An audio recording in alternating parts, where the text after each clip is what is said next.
Broadcaster Chuck Shaden's 33 years of Those Were the Days, his Saturday afternoon radio program, now on 90.9 FM. The golden age of radio has lived on in Chicago for new generations to enjoy. Now Shaden has a new book of interviews with the biggest stars of that era. Speaking of Radio, features Chuck's on-the-air conversations with Jack Benny, Eve Arden, Don Amici, Edgar Bergen, and 42 other stars from radio's heyday. And now stepping out of his hall closet with a trunk full of memories. Thank you, Chuck Shaden. Welcome to Chicago Tonight. Thanks. Radio Hall of Famer, I might add. What's Chicago's role in the history of the great old network radio broadcasts? Well, a great many of the broadcasts originated right in Chicago. I mean, Fibber, McGee, and Molly was here. The first Nighter program came out of here. We had great after-school radio programs like Little Orphan Annie and Captain Midnight and the Tom Mix Ralston Straight Shooters and Jack Armstrong, the All-American Boy. And then we had Ma Perkins and a bunch of soap operas. So we were centrally located in the country, and programs could go on here and be heard on the East Coast and on the West Coast all at the same time. Only in New York or Los Angeles did they have to do a repeat broadcast for the other coast. Sure. Did everything move west purely because entertainers wanted to live out in sunny California? Well, a lot of it was that, but primarily the sponsors and the agencies wanted to move west because of the talent pool that the motion picture industry had. And so if you were having a big variety show, you could get movie star guests.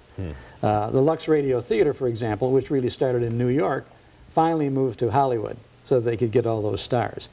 And a lot of the agency people from Chicago wanted to go east because of the Broadway shows and all of that sort of thing. There were a lot of Midwest sponsors, major Midwest sponsors. Mars Incorporated, you had Johnson's Wax of Racine, Wisconsin, and you had the Wrigley Company, many other Midwest sponsors, and they liked the shows here. But they kind of were forced to go west as the talent was moving out there. And a lot of the radio people were moving into movies as well. Let's talk about somebody who moved west eventually from Waukegan, Illinois, the great Jack Benny. Like a lot of people, those are my favorite shows. I look forward to February every year on your radio program because it's Jack Benny month.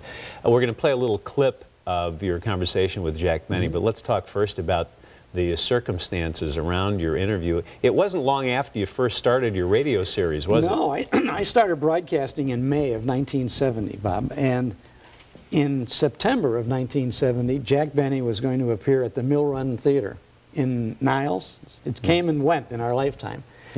But he was I saw that show, by the way. Yeah, I saw that show. It was a terrific show, wasn't it? Yeah, you were struck in person by the man's elegance and his discipline. And you really appreciated his talent when you saw it in person. Well, he was a real person. I met him in the afternoon of opening night, and he had come to the theater to do a quick run-through with the band, with the orchestra, the violin bit, you know. And we sat down for, I don't know, 20 minutes or so and talked about his career with a big focus on radio. I wanted to learn about his radio days.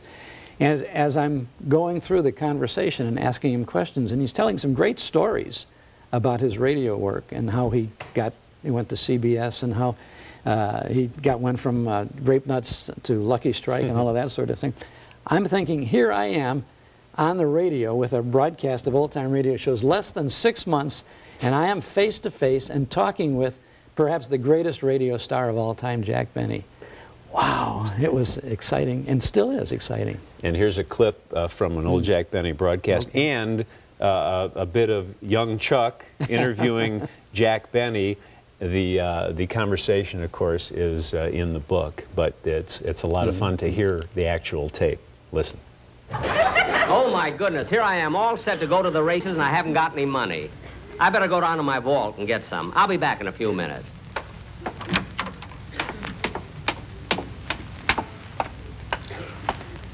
The rain must be leaking in somewhere. The moat is so full. Is it true, Mr. Benny, that NBC once gave you an option on the 6 o'clock or 7 o'clock time slot on Sunday nights? They told me as long as I would stay with them, I could have that time. Now, this was not in writing, but it was a definite agreement that I could have that time as long as I wanted to stay with them. But when I moved to CBS gave me exactly that same time. So I moved, and I didn't want to leave NBC. I loved NBC. But I had to make some kind of a deal where I could make some money, because here I was getting a terrific salary, and was all salary. And I couldn't make a deal for a company. Well, I wouldn't care if I got $1 million a week. That wouldn't do me any good. What good would that be? With income tax, right? Sure. Right. Mr. Benny was relaxing with a cigar, wasn't That's he? right. He Lighting was up the lighting smoke. a cigar as we talked, yeah. And did you find him very cordial? He was. You know, he must have been before asked and after the questions about interview? his career for all of his life. And he was very kind to sit down with a new guy doing this stuff, and not in a hurry, not in a rush. His sister, who lived in Chicago, was there, and a couple of other friends were in the room. And they were just sitting on the side, chatting over there, as Mr. Benny and I, could never call him Jack, as Mr. Benny and I were talking about his career. It was an exciting moment for me. Let's move on to Edgar Bergen, yeah. who went to Lakeview High School and Northwestern.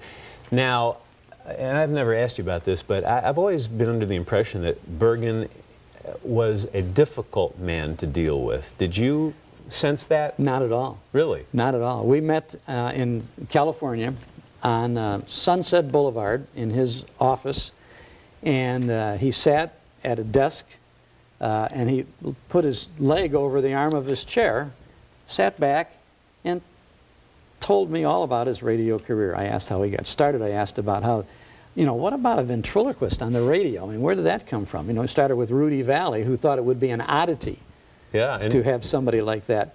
And the oddity turned into reality because the audience loved it. And people thought, really, that, that Charlie was a midget. He talks about the content here in this clip from your interview, and then there's a little bit of the Edgar Bergen, Charlie McCarthy show. But here's Edgar Bergen telling Chuck Shaden about his material. It isn't ventriloquism on radio, really. It's the comedy. It's the material. And I thought I was awfully clever. I was sold on myself, you know. And they laughed at it, and it was a good act. My gosh, it was always, it always went well. So then the big problem was when they said 13 weeks was to write a new act every week. You know, I would work on an act for a month and play it out of town for a month before I'd bring it in vaudeville days into New York. Here you write a new act for 30, 40 million people around the country. You know, Edgar, it's touching to see your affection for the little nipper. It strikes a tender chord in my heart. Oh, thank you, Bill. You know, I thought you didn't like children. Oh, not at all, Edgar. I love children. I can remember when, with my own little unsteady legs, I toddled from room to room. When was that? Last night? Still funny. I want to get one more in here. You talked to Jim Jordan. Yeah. Actually, you talked to Jim Jordan and Marion. No, Marion had passed away. Marion Marion really? passed away in 1960. But Fibber, Jim McGee, Jordan and Molly was we're talking Fibber about. McGee, right. And this is actually the origin of the famous closet. You know, the hall closet you'd open up on the McGee show. He tells me about it, yeah. Here it is. When we started the McGee show, we said we'd like to find something like that. Could become, we called it a running gag. A gag that you could throw in any place. And we tried several things. I remember one was we tried a shade that flew up, and that was no good. And we tried other things, and we kind of gave up on it.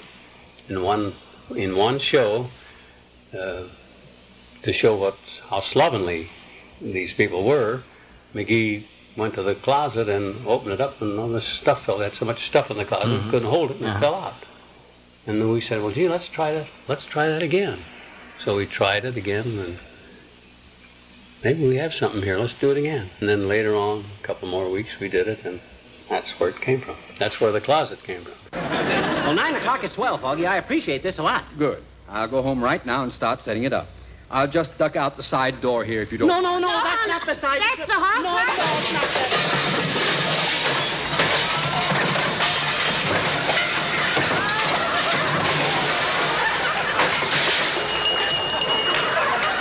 not They did that for the Merchandise Mart, didn't they? Well, in the beginning they did, yeah. yes. Yeah. They're all the conversations and more in the book. It's Speaking of Radio. I'm already getting calls from people who are looking for it, and they're saying, please tell us where to get this book, because it's not available in the bookstores, Not at bookstores, but it's at our website, nostalgiadigest.com. Or you can get it by giving us a call at our office at 847-965-7763. Or contact us here at WTTW. Check our website, ttw.com. I see by the old clock on the wall, it's time to say, thanks, Chuck. Thank you, Bob. And now from beautiful St. Louis Avenue, there is more live from Channel 11.